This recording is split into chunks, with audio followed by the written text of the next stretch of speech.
Vamos ver agora, no estudo radiológico do tórax, vamos falar das alterações do interstício pulmonar, falando das principais afecções intersticiais, na sua etiopatogenia, quais os padrões radiológicos e o interesse atual de ataque de alta resolução. Seguidamente iremos abordar o problema das alterações da vascularização pulmonar, sobretudo, portanto, as afecções que podem causar aumento ou redução das marcas vasculares. Falaremos da avaliação da embolia pulmonar e, por último, também a abordagem sistematizada do nódulo pulmonar. Quanto às alterações intersticiais, estas são devidas essencialmente a um espessamento do tecido conjuntivo de suporte, portanto, são alterações que não interessam o espaço aéreo e que, como disse, portanto, poderão primariamente envolver o espessamento do tecido conjuntivo de suporte, nomeadamente as bainhas peribroncovasculares e os septos interlobulares. Poderão estar envolvidas o espessamento das paredes dos brônquios e bronquíolos, nomeadamente nas situações de bronquite crónica, que cursam também com alterações parenquimatosas pulmonares tipo intersticial, e depois vamos ter as lesões, todas as lesões expansivas, de pequenas ou grandes dimensões, todas elas situadas, portanto, no interstício fora do espaço alveolar. E entramos aí no conceito dos nódulos pulmonares, podendo variar desde as imagens dos muito pequenos nódulos, dos micronódulos, que são os nódulos normalmente até 3 mm de diâmetro, até às lesões nodulares de grandes dimensões, como sejam as metástases ou as neoplasias pulmonares primitivas. O aspecto radiológico, portanto, das alterações intersticiais pulmonares é assim variável.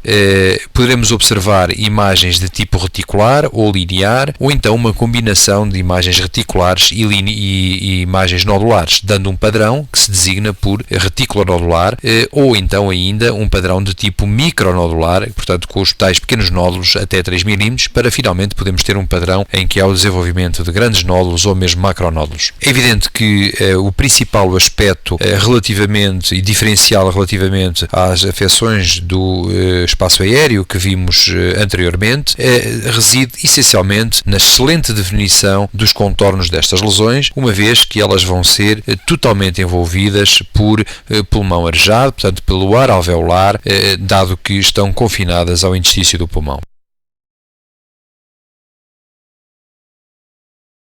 Este é um corte histológico que demonstra o problema que se passa efetivamente a nível do pulmão profundo, das paredes alveolares, que estão espessadas por um infiltrado inflamatório e por fibrose, e condicionando assim uma evidente redução do espaço intersticial, nomeadamente, portanto, nas zonas onde este interstício vai, obviamente, empurrar e levar a uma redução das áreas arejadas do pulmão. Portanto, o reflexo desta celularidade aumentada a nível do interstício vai ser, obviamente, portanto, um espessamento do interstício que se torna agora aparente do ponto de vista radiológico.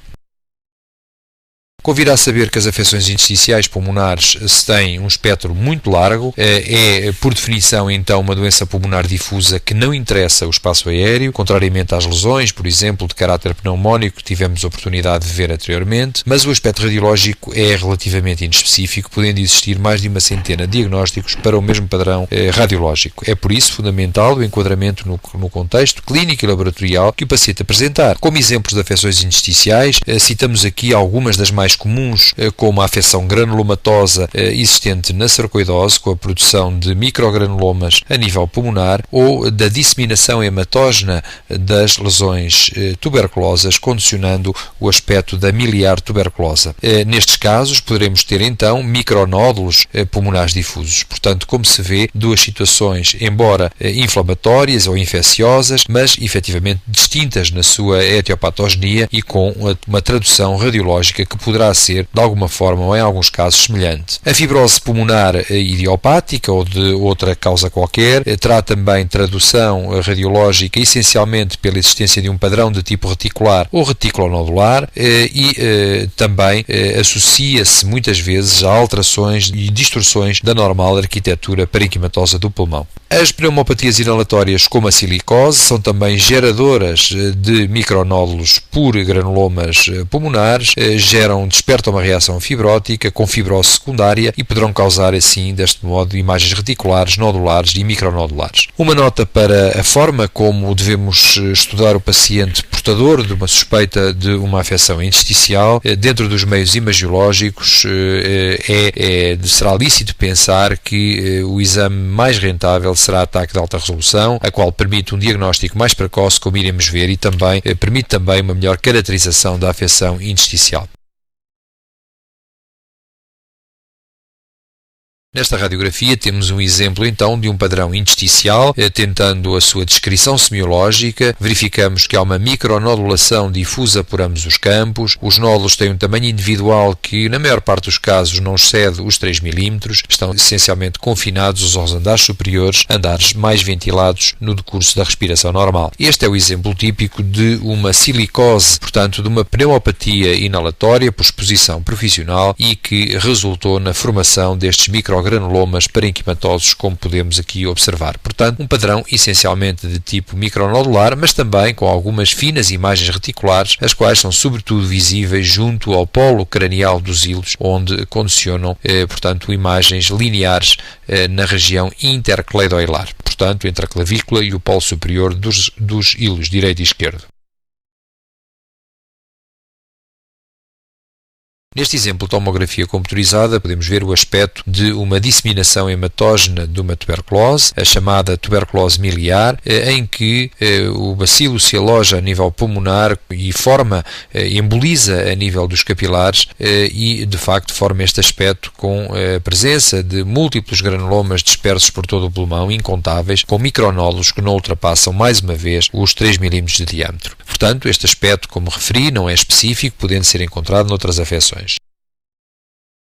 Este é um outro exemplo de um padrão intersticial, agora com um aspecto radiológico um pouco distinto. Não se trata aqui essencialmente de micronódulos, existem alguns pequenos nódulos, mas o que domina este quadro radiológico em TAC de alta resolução são essencialmente a presença de imagens de tipo reticular associadas a uma evidente desorganização da normal arquitetura pulmonar. Este é um exemplo típico de uma fibrose pulmonar, neste caso concreto, associada a uma tuberculose com envolvimento bilateral dos andares superiores e vértices de ambos os pulmões. De notar também que as alterações fibróticas, condicionando repuxamento e destruição parenquimatosa localizada, levam também a espessamento de paredes brônquicas e ainda à presença de áreas desprovidas de parênquima em sede subpleural, correspondendo a bolhas enfisematosas. Portanto, outro tipo de padrão intersticial, de tipo, neste caso, reticulonodular, relacionado com sequelas de um processo específico de uma antiga tuberculose pulmonar.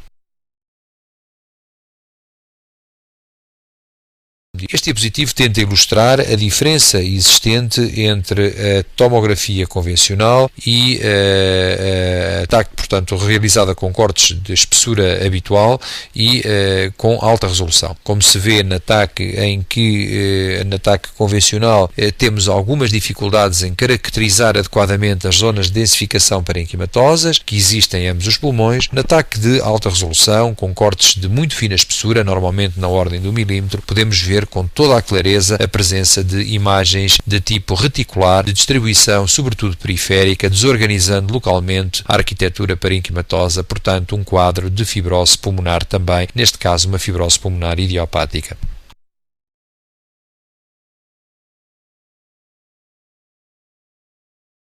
É evidente que a vantagem da tomografia computurizada não reside apenas na demonstração do sinal semiológico da fibrose pulmonar constituída. Uma outra forma bastante importante que podemos observar é o chamado padrão em vidro despolido, que é muito difícil de observar e de caracterizar adequadamente em radiologia convencional. Aqui se mostra um exemplo precisamente de um padrão desse tipo, que se manifesta por focos de densificação parenquimatosos a nível das bases pulmonares, mas que, como digo, são de difícil sistematização e difícil catalogação. Ataque de alta resolução mostra com toda a clareza que existem áreas densificadas que não apagam as marcas vasculares. Portanto, dá a sensação de haver uma espécie de um véu a recobrir as zonas mais periféricas e a condicionar a opacificação pulmonar. Este é o aspecto típico de vidro despolido e o seu significado é essencialmente a existência de fenómenos inflamatórios do interstício por alveolite, significando também que a fase de fibrose reparativa irreversível ainda não está atingida. Esta é talvez a fase mais interessante em que a TAC nos pode trazer informações suplementares para poder instituir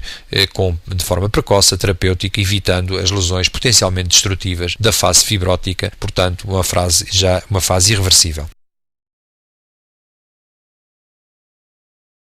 Aqui temos um outro exemplo também de um padrão em vidro despelido, agora associado a alterações intersticiais numa sarcoidose, em que podemos ver as várias áreas de densidade radiológica aumentada, sem apagamento das marcas vasculares, mas também sem qualquer distorção da normal arquitetura parenquimatosa. A imagem da direita mostra um padrão do mesmo tipo, mas muito mais ténue. Portanto, serve apenas para demonstrar que a TAC é capaz de facto de detectar mesmo padrões bastante frustes de fenómenos de alveolite. E tentando ainda exemplificar um pouco mais a vantagem da tomografia computurizada de alta resolução para estudo do pulmão, mostra-se este exemplo em que a radiografia do tórax é aparentemente normal num paciente com uma histiocitose X, onde existem profundas alterações parenquimatosas pulmonares a nível da tomografia computurizada de alta resolução, com múltiplas imagens areolares provocadas por destruição local do parênquima de parede espessa correspondendo a quistos aéreos. Portanto, uma situação também de patologia intersticial, ligada concretamente neste caso a esta afecção, a histiocitose X, e em que a radiografia do tórax praticamente foi considerada normal. Portanto, na fibrose pulmonar idiopática, nós poderemos considerar essencialmente uma fase precoce, que é aquela que é a fase que deverá preferencialmente ser diagnosticada por tomografia computurizada de alta resolução e que corresponde às zonas em vidro despolido por alveolite. São alterações tardias, o aspecto em favo, por destruição parenquimatosa pela presença dos quistos aéreos, a desorganização da arquitetura parenquimatosa pulmonar, da arquitetura reticular formada pelas normais marcas vasculares e, portanto, a presença das zonas destrutivas dos quistos aéreos.